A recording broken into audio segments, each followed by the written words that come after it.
नमस्कार। इस वीडियो में हम इंटरमीडिएट के विद्यार्थियों के लिए, चाहे वो साहित्यिक हिंदी के हों या सामान्य हिंदी के, हिंदी साहित्य के इतिहास से अति महत्वपूर्ण बहुविकल्पीय प्रश्नों को लेकर आया हूँ। इससे पहले मैंने सीरीज 1 वीडियो बना दिया हूँ, यह सीरीज 2 है, उसे भी आप देख लीजिएगा। जैसा कि आपको पता है कि कोरोना के कारण पाठ्यक्रम में 30% की कटौती की गई है और हमारी पुस्तक में 11वीं और 12वीं में जो हिंदी साहित्य का इतिहास दिया है वह आचार्य रामचंद्र शुक्ल के अनुसार दिया हुआ है। तो रामचंद्र शुक्ल ने हिंदी साहित्य के इतिहास के कालखंड का 4 भागों में विभाजन किया है: आदिकाल, भक्तिकाल, रीतिकाल, आधुनिक काल। तो इस बार हमें आदिकाल, भक्तिकाल, रीतिकाल नहीं पढ़ना है। इस वर्ष 2022 के पाठ्यक्रम में मात्र आधुनिक काल निर्धारित है। आधुनिक काल से ही परीक्षा में प्रश्न आएंगे। तो मैं आधुनिक काल से ही संबंधित प्रश्नों को लेकर आपके सामने प्रस्तुत हूँ। यह प्रश्न आपकी परीक्षा में बहुत काम आएंगे, आप ध्यान दीजिएगा। चलिए शुरू करते हैं। प्रश्न संख्या 1, निम्नलिखित में से किस पत्रिका का संपादन भारतेंदु हरिश्चंद्र ने किया है? हंस का? नहीं, हंस का संपादन किसने किया है? प्रेमचंद ने, याद रखिएगा। हिंदी प्रदीप का? नहीं, हिंदी प्रदीप के संपादक कौन हैं? बालकृष्ण भट्ट। हंस के प्रेमचंद, हिंदी प्रदीप के बालकृष्ण भट्ट। ग, कवि वचन सुधा? हाँ, इसका उत्तर है ग, कवि वचन सुधा का संपादन भारतेंदु हरिश्चंद्र ने किया है। इसका उत्तर होगा ग, कवि वचन सुधा। और प्रताप का संपादन गणेश शंकर विद्यार्थी ने किया है। हंस प्रेमचंद, हिंदी प्रदीप बालकृष्ण भट्ट, कवि वचन सुधा भारतेंदु हरिश्चंद्र, प्रताप गणेश शंकर विद्यार्थी। अगला प्रश्न देखिए, निम्नलिखित में से हिंदी खड़ी बोली का प्रथम महाकाव्य है? इनमें से कौन हिंदी खड़ी बोली का प्रथम महाकाव्य है? पृथ्वीराज रासो? नहीं, यह खड़ी बोली का महाकाव्य नहीं है। पृथ्वीराज रासो हिंदी का प्रथम महाकाव्य है। रामचरितमानस? नहीं। प्रिय प्रवास? हाँ, निम्न में से हिंदी खड़ी बोली का प्रथम महाकाव्य प्रिय प्रवास है, जिसके रचनाकार अयोध्या सिंह उपाध्याय हरिऔध जी हैं। प्रिय प्रवास को हिंदी खड़ी बोली का प्रथम महाकाव्य माना गया है। अगला प्रश्न, हरी घास पर क्षण भर के रचनाकार हैं? हरी घास पर क्षण भर कृति है, रचनाकार का नाम बताना है। भवानी प्रसाद मिश्र? नहीं। गिरजा कुमार माथुर? नहीं। अज्ञेय? जी हाँ, हरी घास पर क्षण भर के रचनाकार अज्ञेय जी हैं, याद रखिएगा। यही सब प्रश्न हैं जो बार बार रिपीट होते रहते हैं। आगे देखिए, प्रसाद की कृति जिसके नायक मनु है? प्रसाद यानी जयशंकर प्रसाद की उस कृति का नाम बताना है जिसके नायक मनु हैं। चित्राधार? नहीं। प्रेम पथिक? नहीं। कामायनी? हाँ, प्रसाद की कृति जिसके नायक मनु हैं, कृति का नाम है कामायनी। इसी से हमारे इंटरमीडिएट में एक कविता संकलित किया गया है, कामायनी से ही, श्रद्धा मनु के नाम से, आपने पढ़ा होगा। तो प्रसाद की कृति जिसके नायक मनु हैं, उस कृति का नाम है कामायनी। आगे देखिए, प्रश्न संख्या 5, नई कविता काव्य संकलन के संपादक थे? रामेश्वर शुक्ल और रामविलास शर्मा, बालकृष्ण शर्मा और रामधारी सिंह दिनकर, डॉक्टर जगदीश गुप्त और रामस्वरूप चतुर्वेदी, अज्ञेय और शिवमंगल सिंह सुमन। कौन? तो इम्पॉर्टेंट प्रश्न है, याद रखिएगा। ग, नई कविता काव्य संकलन के संपादक डॉक्टर जगदीश गुप्त और रामस्वरूप चतुर्वेदी थे। यह प्रश्न कई बार आया है।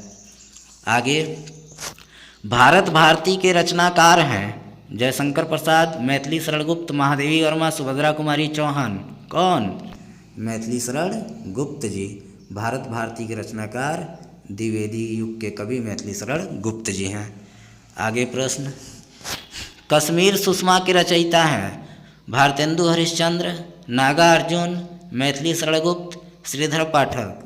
कश्मीर सुषमा के रचनाकार श्रीधर पाठक जी हैं, जो भारतेंदु युग के महत्वपूर्ण कवि हैं। कश्मीर सुषमा रचनाकार श्रीधर पाठक।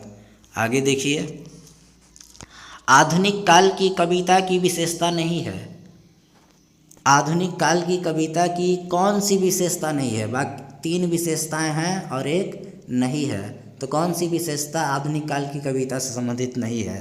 सहज भाव के प्रति सजगता, ये विशेषता है आधुनिक काल की। स्वदेश प्रेम की भावना, ये भी है। नारी के प्रति परिवर्तित दृष्टिकोण, हाँ है।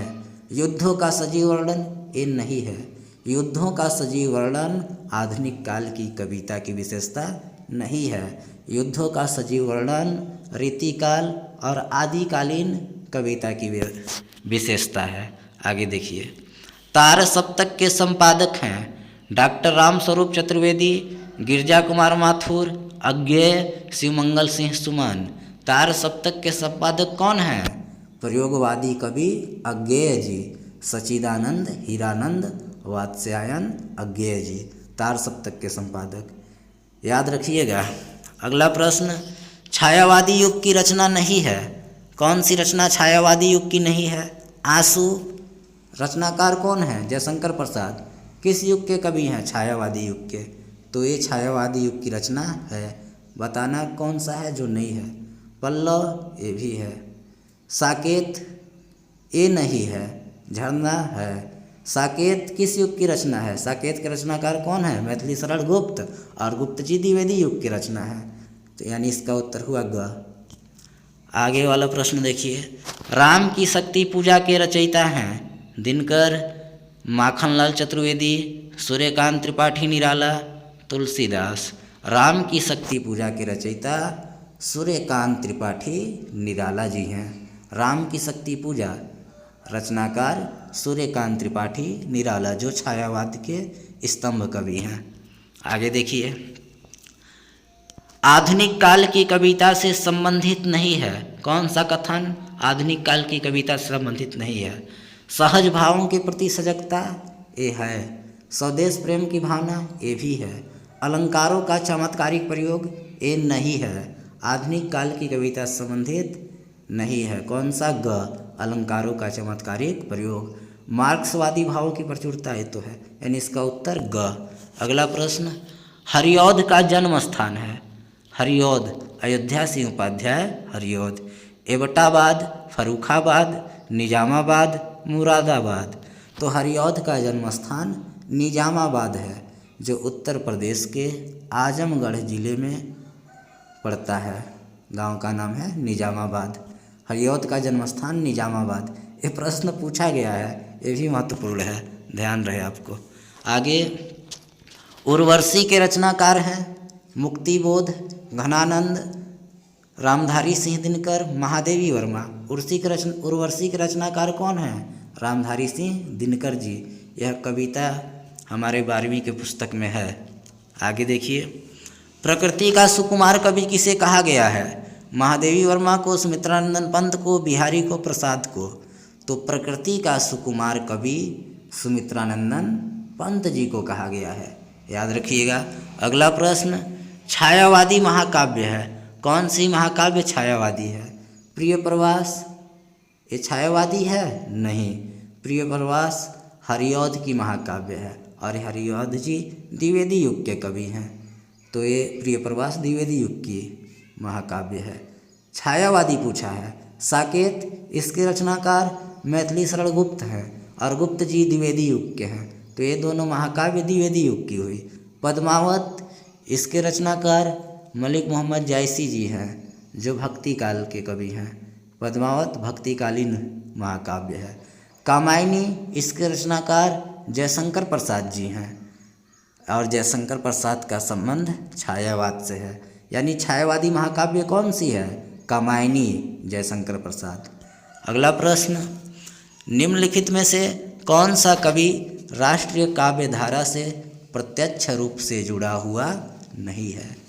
कौन सा कवि राष्ट्रीय काव्य धारा से प्रत्यक्ष रूप से नहीं जुड़ा है, सीधे तौर पर नहीं जुड़ा है? दिनकर जी, गलत, ये जुड़े हुए हैं। मैथिली शरण गुप्त जी, ये तो राष्ट्र कवि हैं ही। अज्ञेय, ये भी राष्ट्रीय काव्य धारा से जुड़े हैं। इसका उत्तर है जयशंकर प्रसाद। जयशंकर प्रसाद जी प्रत्यक्ष रूप से राष्ट्रीय काव्य धारा से जुड़े नहीं हैं। अगला प्रश्न, किस कवि को राष्ट्र कवि का सम्मान प्राप्त हुआ है? भारतेंदु हरिश्चंद्र को, निराला को, मैथिली शरण गुप्त को, अज्ञेय को? अभी मैंने बताया था किस कवि को राष्ट्र कवि का सम्मान प्राप्त हुआ है? मैथिली शरण गुप्त को। मैथिली शरण गुप्त राष्ट्र कवि माने जाते हैं। आगे, अनाम दास का पोथा के रचनाकार हैं रामधारी सिंह दिनकर, भारतेंदु हरिश्चंद्र, आचार्य महावीर प्रसाद द्विवेदी, हजारी प्रसाद द्विवेदी। अनाम दास का पोथा के रचनाकार हजारी प्रसाद द्विवेदी जी हैं, याद रखिएगा। अगला प्रश्न, द्विवेदी युग में लिखी गई कौन सी रचना है? तार सप्तक, छायावादी युग, नहीं सॉरी प्रयोगवादी युग का है तार सप्तक। दीपशिखा, ये महादेवी वर्मा की है। रेणुका, ये भी छायावाद की है। किसान, द्विवेदी युग में लिखी गई रचना कौन सी है? इसका उत्तर होगा किसान। नेक्स्ट क्वेश्चन, भारतेंदु युग का समय जागरण सुधार काल, पुनर्जागरण काल, छायावदत्तर काल, छायावाद काल। भारतेंदु युग के समय को और क्या बोला जाता है, किस नाम से जाना जाता है? तो उत्तर होगा ख, पुनर्जागरण काल। अब मैंने सीरीज 1 सीरीज 2 बना दिया। अब मैं अगला सीरीज 3 का वीडियो अपलोड करूँगा। वीडियो देखने के लिए आप सभी का धन्यवाद।